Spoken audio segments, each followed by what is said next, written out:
wabarakatuh. Welcome back to my class with me, Miss Yesi. Video kali ini Miss Yesi buat untuk mata kuliah PR Writing. Buat Ananda di luar mata kuliah Miss Yesi dan ingin menyimak video ini, ingin menonton, semoga ilmunya bermanfaat dan jangan lupa untuk like, comment, and subscribe supaya tidak ketinggalan untuk materi berikutnya. Oke, ini materi 15 ya di pertemuan terakhir sebelum kita UAS. Jadi ini akan menuntun ya, video ini akan menuntun you untuk UAS nantinya. Dalam video kali ini Miss Yesi akan bahas tentang mengelola komunikasi massa, iklan, promosi penjualan, event, dan hubungan masyarakat. Jadi nanti Miss Yesi akan lihat bagaimana cara kita mengelola iklan, bagaimana kita mempromosikan suatu jualan kita dalam bentuk event, dan bagaimana relationnya terhadap customer atau masyarakat. Oke, yang pertama kita lihat dulu ini mengembangkan komunikasi pemasaran yang efektif. Ada 8 langkah dalam mengembangkan program komunikasi dan promosi secara efektif ya. Kemudian ada komunikator pemasaran yang harus kita lakukan. Yang pertama itu mengidentifikasi audiens yang dituju. Jadi kita harus tahu dulu ini pasarnya siapa ya. Kemudian yang kedua, menentukan tujuan komunikasi tersebut. Bahasa yang kita sampaikan ini untuk si audiens alias customer ini tujuannya untuk apa?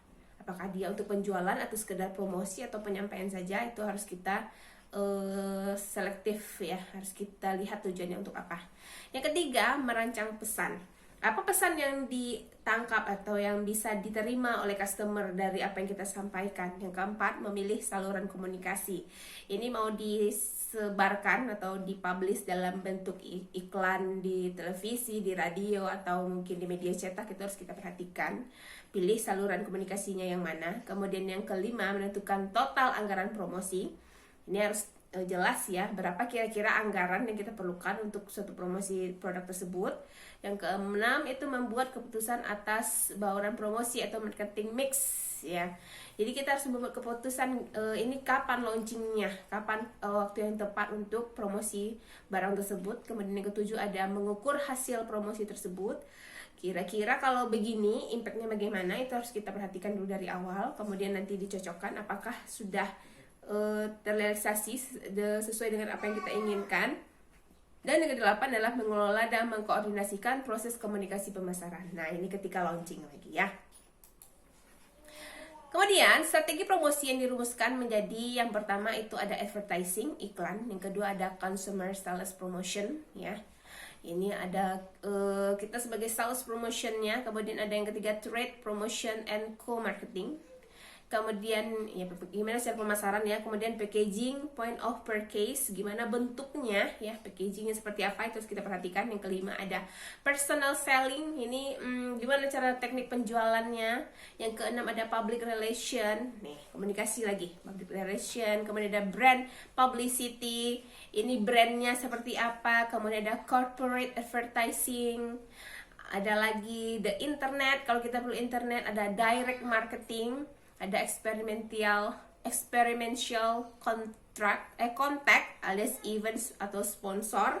Apakah kita ada sponsor atau kita promosi ini kita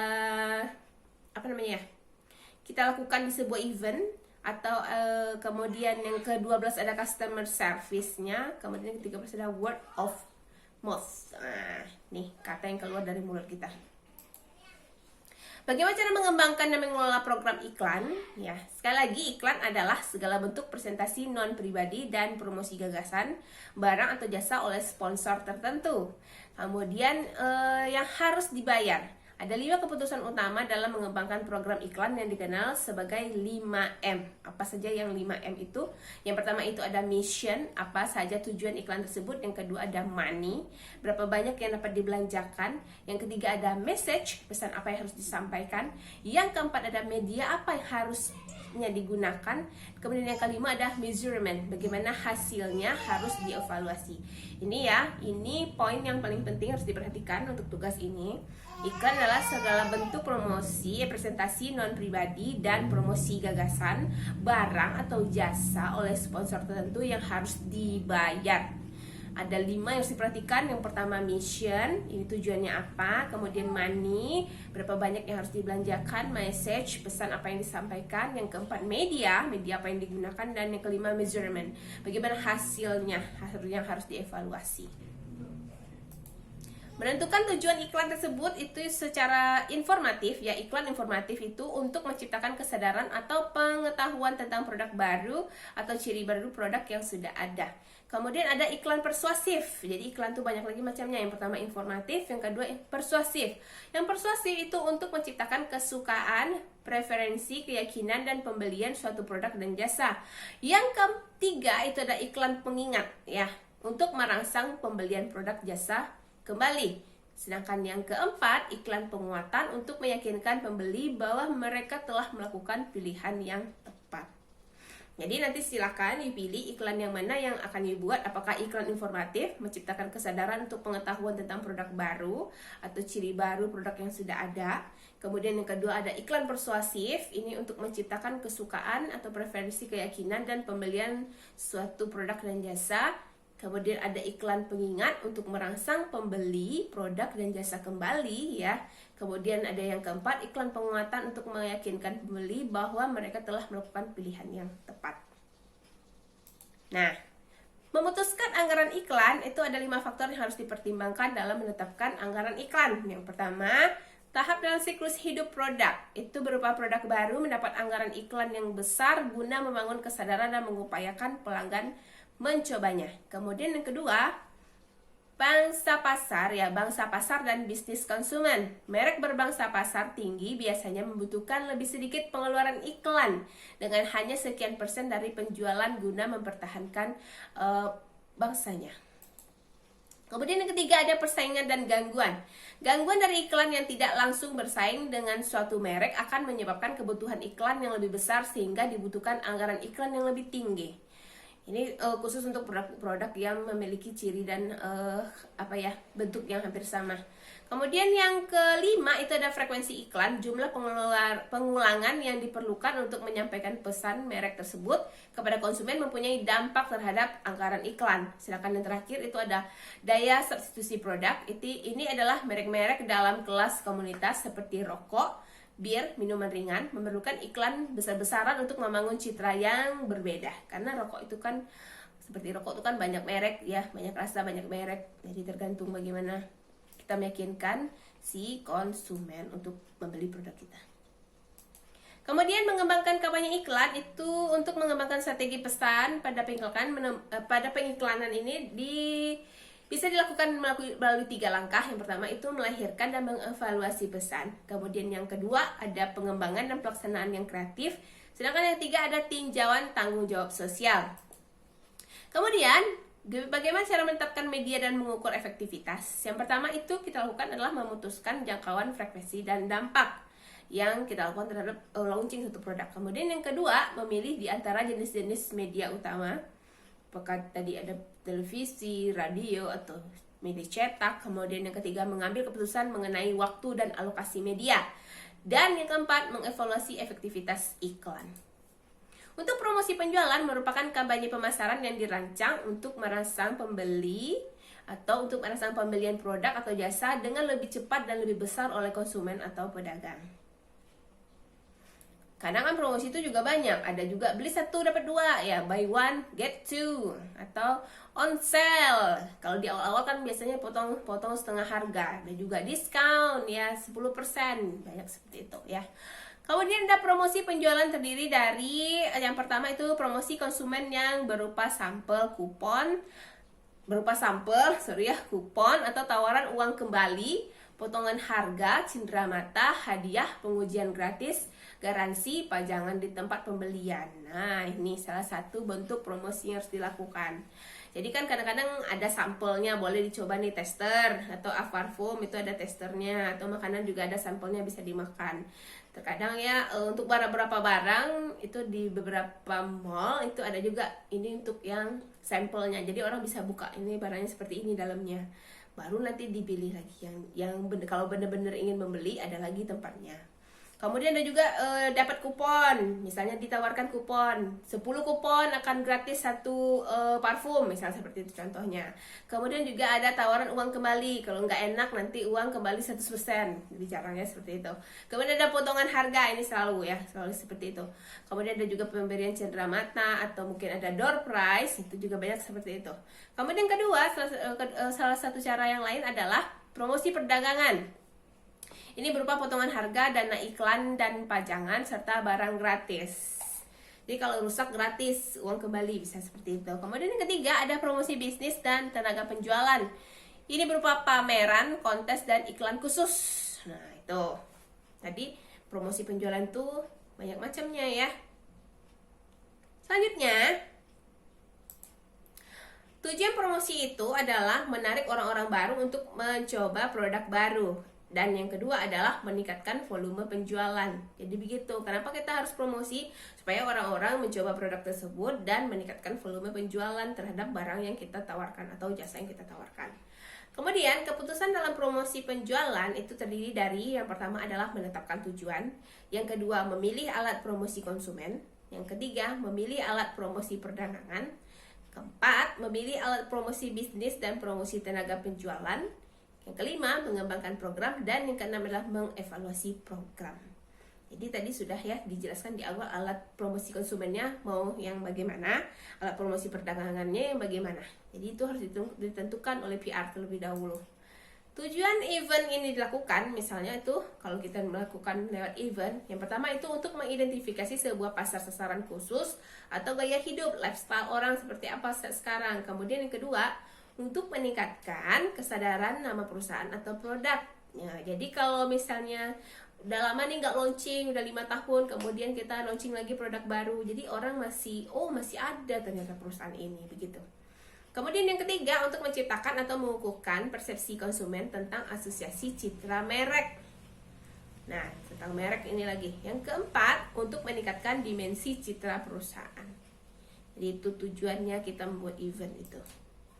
Event yang ideal itu adalah yang berikut ini ya. Yang pertama itu audiensnya sangat cocok dengan pasar sasaran yang diinginkan. Jadi kalau yang benar-benar event yang sukses itu audiensnya cocok dengan yang pasar atau sasaran yang akan kita lakukan atau kita inginkan. Jadi customernya ini benar-benar orang yang akan membeli produk kita. Kemudian yang kedua, menghasilkan perhatian yang sangat menyenangkan. Orang-orang antusias menunggu produk ini launching. Yang ketiga, unik tetapi membebani banyak sponsor. Oke. Saking uniknya, jadi terbebanilah banyak sponsor ini karena antusias masyarakat itu besar ya. Kemudian yang keempat, memungkinkan event tersebut melayani kegiatan pemasaran. Kemudian yang kelima, mencerminkan atau meningkatkan citra merek. Jadi nggak asal nggak asal keluar ngomong-ngomong, kemudian promosi-promosi, tapi juga harus meningkatkan citra merek suatu produk yang kita launching tersebut. Bagaimana cara mengukur kegiatan pensponsoran? Itu ada 2 pendekatan dasar yang harus kita lakukan. Yang pertama adalah metode sisi pasokan yang berfokus pada potensi paparan merek dengan nilai luasnya liputan media. Jadi ini berfokus pada potensi paparan merek. Jadi kita harus menjelaskan barang itu secara detail. Kemudian ini gunanya apa, produk ini terbuat dari apa, itu secara detail dipaparkan secara lebih gamblang. Kemudian kedua, metode sisi permintaan berfokus pada paparan yang dilaporkan konsumen. Kemudian kita akan lihat testimoni konsumen itu seperti apa. Gitu caranya ya. Kemudian ada bagaimana hubungannya dengan hubungan masyarakat? Bagaimana kaitan antara promosi ini dengan hubungan masyarakat? Ya, Departemen Hubungan Masyarakat ya melaksanakan 5 fungsi. Yang pertama itu hubungan dengan pers, menyajikan berita dan informasi tentang organisasi tersebut dari sudut yang paling positif. Jadi PR harus bekerja sama yang pertama dengan pers. Pers ini ya akan menyajikan berita dan informasi tentang organisasi tersebut atau perusahaan tempat kita bernaung tersebut dari sudut yang paling positif. Mereka akan memaparkan atau memberitakan hal-hal yang positif tentang perusahaan terlebih dahulu. Kemudian pemberitaan produk. mensponsori upaya untuk pemberitaan produk-produk tertentu. Nah, setelah perusahaan yang diperkenalkan baru produk-produknya. Ini produknya apa aja ya.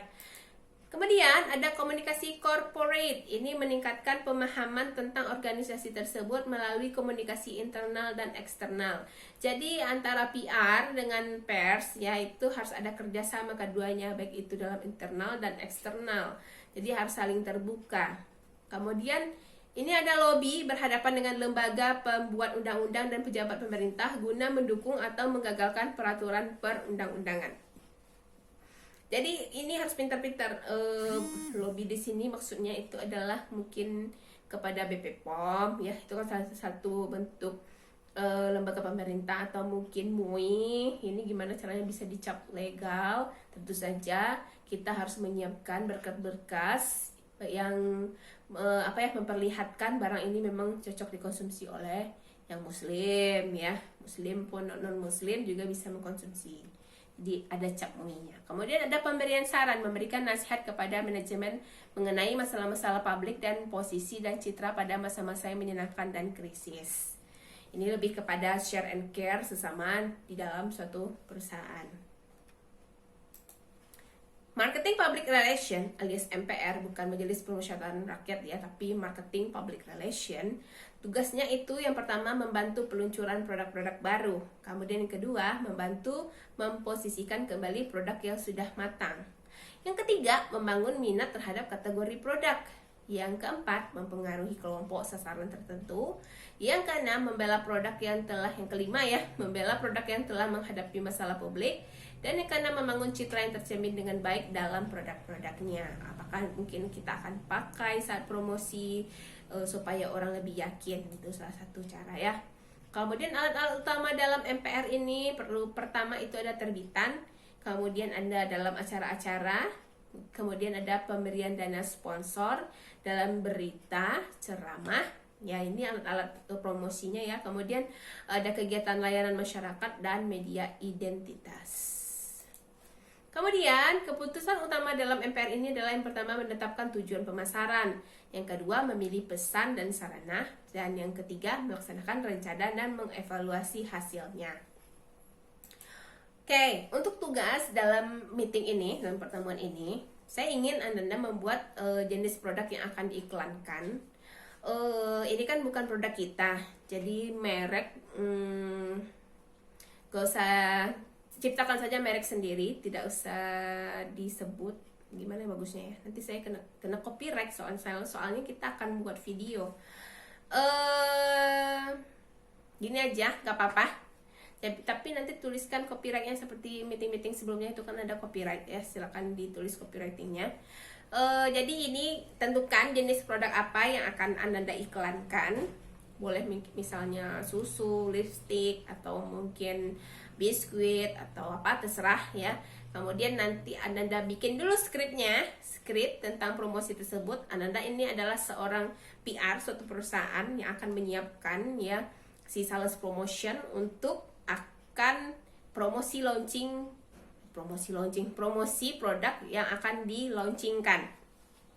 Jadi Ananda sekarang bertindak sebagai seorang PR.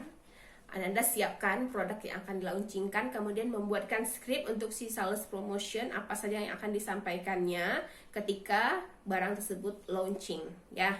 Atau tidak harus ke sales promotion, atau mungkin manager, atau mungkin mungkin supervisor yang lebih tinggi jabatannya untuk promosi iklan ini juga boleh ya. Jadi Ananda siapkan skrip apa saja yang akan disampaikan dari awal sampai akhir. Ini untuk meeting 15 ini.